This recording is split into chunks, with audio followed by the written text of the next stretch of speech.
I'd never heard, even to this day, a slide player play with that much emotion, and just the ability to pair it with his voice, and it just, it just felt like it came out of a different time, a different world.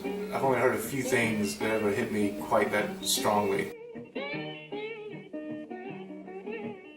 There's something so honest about his recordings that I really didn't want to overthink it. I wanted to, because I've listened to him over the years enough where it wasn't like I had to jump in and totally learn it, but it's a high bar, when you're talking about Blind Willie and you're picking up an acoustic guitar and playing slide. It's like you don't want to totally cop it, but you want to get it right. When I heard it, it was so haunting, and for some reason it really struck a note with me, and then it really kind of hit home with Derek and I dating, because I thought, wow, I can relate to that with Derek's slide playing and my singing, how we sometimes kind of go off of each other. Because it was that gospel influence that was our biggest connection in the beginning. I remember just the fact that she was wearing out Mahalia Jackson records and things like that was high on my list of the things that got me. So when we started listening to that stuff together,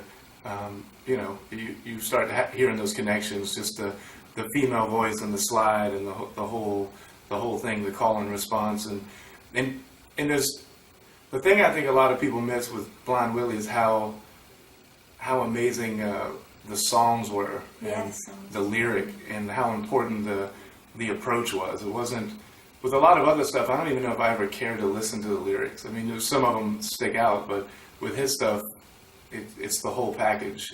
It's the whole thing. It's the moan's in the right place, the slide is in the right place, the feel of the room, but then the song itself, you could tell it was, none of it was just thrown off. Everything was important and almost secretive. Like some of them have hidden meanings.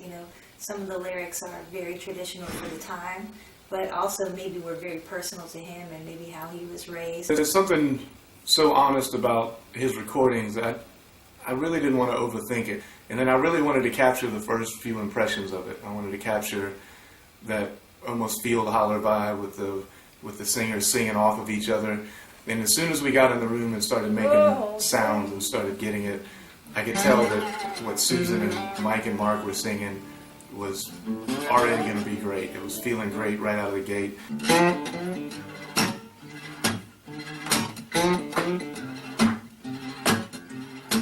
So I told our engineer, I was like, just get mics up and running, and I want to capture this, even while we're rehearsing while we're learning it. And so it was really only a take or two in, and then I had the whole band in the room for claps and stomping on the floor just to make it feel like a thing.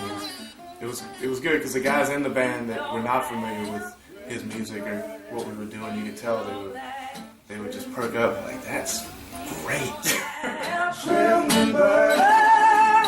See what my God has done since the dawn. Can't worry, can't worry, since the dawn. Can't worry,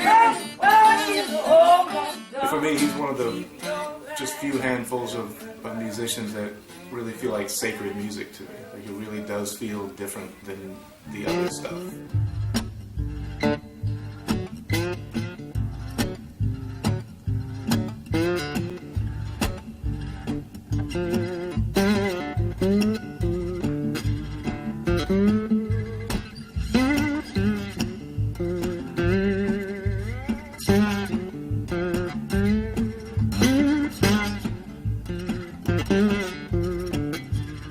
keep your land.